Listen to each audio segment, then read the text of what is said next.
Olá, bem-vindos à nossa conversa de hoje. Vamos mergulhar um pouco na história de um nome gigante da aerografia, Pache. Oi! Pois é, um nome clássico, né? Com certeza. A gente se baseou bastante num artigo bem completo do airbrushdoc.com que traça a trajetória da empresa. Um ótimo material, aliás. Sim, e a nossa ideia aqui é, desvendar mesmo a jornada do Jens Andreas Pache, sabe?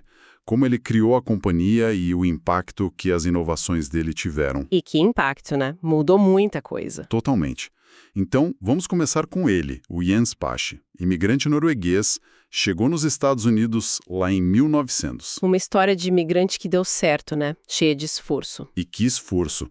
Dizem que ele chegou a trabalhar 20 horas por dia, por quase 24 anos, para levantar a empresa e aprimorar os produtos. Nossa, 20 horas por dia. É quase sobre-humano, né? Mostra uma dedicação absurda. É um nível de comprometimento difícil de imaginar hoje em dia. E é interessante contextualizar isso, né? Início do século XX. Exato. A aerografia estava engatinhando, era um campo novo, cheio de possibilidades para quem tinha visão e disposição. E ele teve uma passagem pela Thayer Chandler antes de fundar a Pache Airbrush Company em 1904. Sim, e não foi o único, né? O Olaus Wold, da Wold Airbrush Company, também veio de lá. Verdade. Parece que a Thayer Chandler foi um ponto de partida para muita gente boa que depois seguiu o caminho próprio. Quase um celeiro de inovadores, né? E essa competição inicial, Pache, Wold, a própria Thayer Chandler, isso deve ter sido um motor e tanto. Com certeza. Não era só coexistir, era se destacar, né? Exato. Cada um buscando seu diferencial. O Pache parece ter focado logo cedo em refinar o que já existia, em tornar mais prático. Talvez uma resposta direta ao que os outros estavam fazendo. É bem possível. Essa pressão por ter algo único, uma vantagem, isso com certeza acelerou os avanços técnicos dele logo no começo. Falando em avanços, vamos para as patentes. Logo em 1905, ele já registrou a primeira. Isso, bem rápido. E o artigo descreve essa patente como uma modernização e, importante, uma miniaturização de um design anterior, de um tal Walkup. E olha que interessante. Esse modelo já é considerado o precursor direto do Pache AB Turbo. Caramba. O avô de um ícone. Já começou forte. Sim. E o fato de mirar na miniaturização e modernização já mostra uma estratégia, né? Pegar ideias boas e deixar mais fáceis de usar, mais eficientes para o artista. Não era só inventar por inventar. Não mesmo. Era aprimorar pensando na aplicação prática. E não parou aí. Em 1907 veio o outro modelo. Esse tinha um gatilho na lateral. Diferente, né? E um corpo com o que o texto chama de design de tubo duplo. O que seria isso na prática? Bom, o tubo duplo basicamente separa os canais de ar e de tinta dentro do corpo do aerógrafo até mais perto do bico. A ideia é buscar uma mistura mais controlada, mais consistente. Para evitar problemas tipo respingo? Isso, para ter uma pulverização mais uniforme e menos sujeita a falhas. É um refinamento técnico mesmo, para melhorar a performance. Entendi. E esse modelo de 1907 tinha outra coisa. A agulha entrava mais fundo no copo de tinta. Ah, sim. Isso é muito prático. Facilitava pegar tinta quando tinha pouca, imagino. Exatamente. O artista não precisava ficar inclinando o aerógrafo o tempo todo ou manter o copo cheio até a boca. São esses detalhes, sabe? O tubo duplo, a agulha mais funda. Mostra uma preocupação com quem ia usar a ferramenta, né? Totalmente. Com a experiência real do usuário. Já tinha um foco em deixar o trabalho mais fluido. E olha que curioso. Mesmo nesses modelos antigos, 1905, 1907, já tinham elementos básicos dos aerógrafos modernos. Tipo o quê? O reservatório de tinta separado do corpo principal, o gatilho acionado pelo dedo, a estrutura fundamental já estava ali. Faz sentido. E aí chegamos em 1908, o aerógrafo de ação simples modelo DD. Um clássico também. O artigo diz que ele teve várias configurações de alimentação. Como era essa diferença, principalmente entre sifão e lateral? Certo.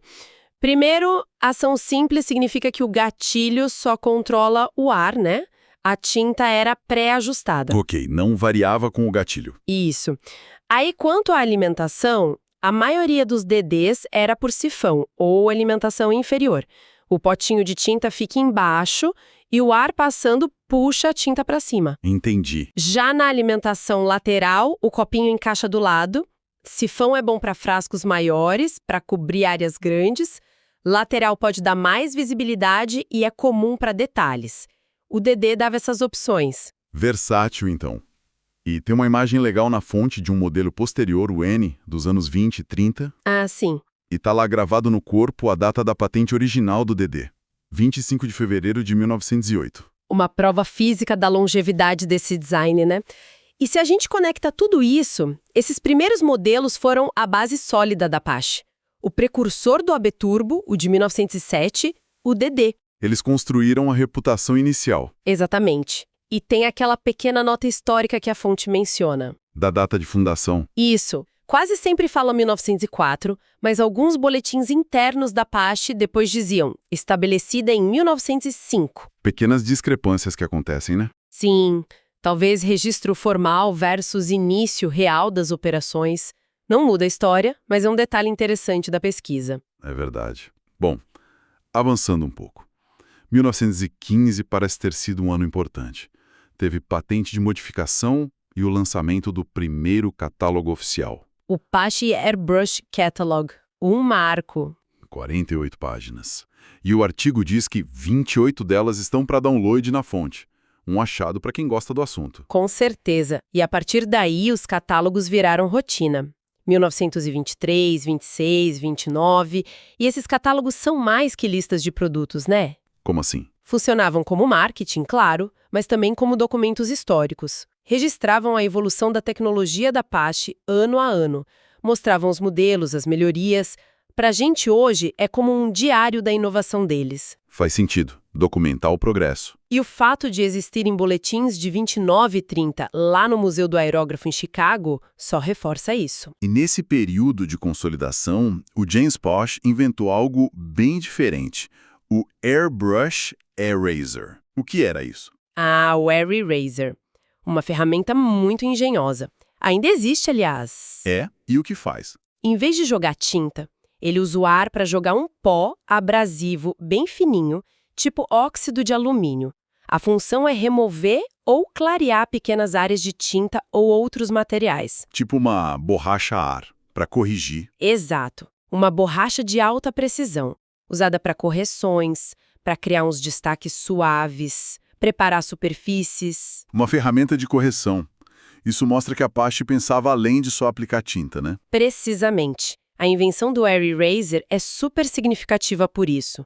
Mostra que o James Posh e a empresa estavam pensando no fluxo de trabalho completo do artista, do técnico. Não só como pôr a tinta, mas como gerenciar o processo todo. Isso. A necessidade de corrigir, de ajustar, de remover, faz parte. Criar uma ferramenta para isso mostra uma compreensão profunda das necessidades práticas de quem usa o aerógrafo. Revela maturidade no entendimento do mercado. Bem estratégico. E a evolução das ferramentas de aplicação continuou, claro. O artigo aponta uma mudança-chave nos anos 50 e 60, a chegada dos modelos de dupla ação. Ah, e a história muda de patamar. Como isso alterou o funcionamento? Foi talvez a maior evolução na história moderna do aerógrafo. Nos modelos anteriores, como o modelo H que a fonte cita... Que era ação simples modificada, né? Isso. O controle da tinta era separado. Você girava o bico, ajustava manualmente, era mais estático. Com a dupla ação, como no Apache DD, o controle do ar e da tinta foi para o mesmo gatilho. No mesmo gatilho. Como funciona isso? No sistema mais comum, você aperta o gatilho para baixo, libera o ar. Aí, puxando o gatilho para trás, você controla o movimento da agulha. E a agulha controla a tinta. Exato. Quanto mais para trás você puxa, mais tinta sai misturada com o ar. O artista consegue modular os dois ar e tinta ao mesmo tempo, com um dedo só. Nossa! E o impacto disso para os artistas? Foi revolucionário. Deu um nível de controle que não existia antes. Pela primeira vez, dava para variar a espessura da linha, a intensidade da cor, na hora, sem parar para ajustar nada. Abriu muitas portas criativas, imagino. Um leque enorme. Fazer degradês suaves, linhas fininhas com precisão de caneta, camadas transparentes com controle total, detalhes complexos. Transformou a aerografia, então. E arte de altíssima precisão, essa questão do controle fino que se tornou possível. Foi um salto. E modelos como o D da Apache foram centrais nisso. Entendido. Um divisor de águas mesmo. E esse legado de inovação que começou lá com o James Pache continuou firme. Sim, a empresa chegou ao centenário em 2004.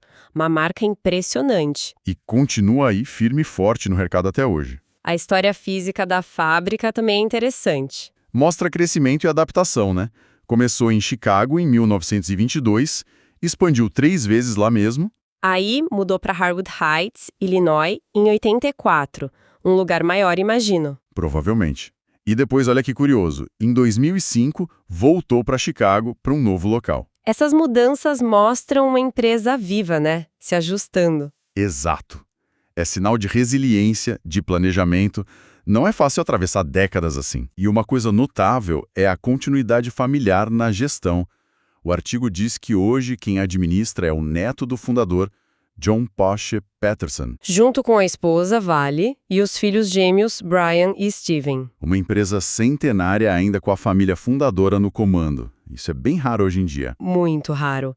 Manter isso por 3 gerações, numa área técnica, competitiva, é admirável. Sugere uma transmissão forte de valores, de conhecimento, de paixão pelo negócio. Pode trazer uma visão de longo prazo diferente, né? Sem dúvida. Um compromisso com a qualidade que às vezes se perde em gestões mais externas. E a fonte ainda traz um toque humano nessa história. Um comentário de um leitor, Art Thomas. Ah, eu vi. Bem legal. Ele conta que, por acaso, numa conversa de feriado, descobriu que o marido de uma amiga era sobrinho-neto do próprio James Pache. Que coincidência. Humaniza muito a história, né? Mostra como o legado dessas figuras continua vivo de formas inesperadas. Tira um pouco daquela coisa só da marca, da tecnologia. Exato. Tem uma história humana ali por trás, de imigração, trabalho duro, família. E pensando na longevidade da Apache, parece uma combinação de fatores, né? Quais você diria? Bom, a ética de trabalho absurda do fundador, com certeza. A capacidade de continuar inovando desde os refinamentos lá do começo até a duplação e o que veio depois. A adaptação, que a gente viu nas mudanças de fábrica. E talvez a estabilidade da gestão familiar. Possivelmente. O foco, a visão de longo prazo que isso pode trazer. É uma história que liga o esforço de um indivíduo a mais de um século de mercado. É fascinante. Não é mesmo? Então vamos tentar amarrar os pontos principais que a gente viu. Começamos com a jornada do James Pache, o imigrante norueguês, a dedicação dele. Às 20 horas por dia. Isso.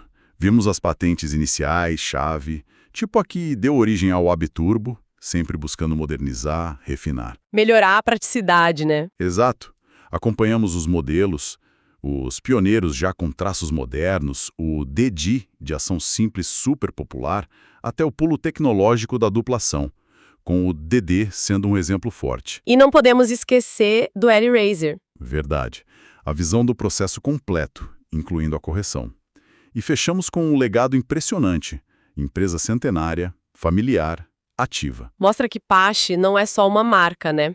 É parte da história da ferramenta. Exatamente. E a trajetória deles ilustra bem como a inovação vem da persistência, muitas vezes individual no começo, e da resposta à competição.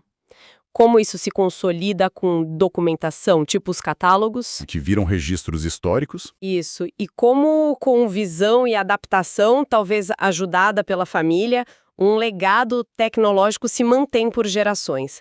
Para quem se interessa em entender a Apache, é entender como ferramentas evoluem, como a dedicação constrói algo duradouro. É uma mistura de engenharia, empreendedorismo e arte, no fim das contas. Perfeito. Uma combinação rica mesmo. Ótimo. E para a gente fechar, fica uma reflexão. Vendo toda essa evolução da Apache, dos modelos simples aos de dupla ação super precisos, qual será o próximo grande salto? Boa pergunta. Como vamos aplicar cores ou outros materiais de forma fina no futuro? Será que vai além da pressão do ar? Alguma integração digital que a gente nem imagina? Talvez novas formas de propulsão ou controle mais inteligente, quem sabe? Fica aí a questão para a gente pensar sobre o futuro dessa ferramenta incrível.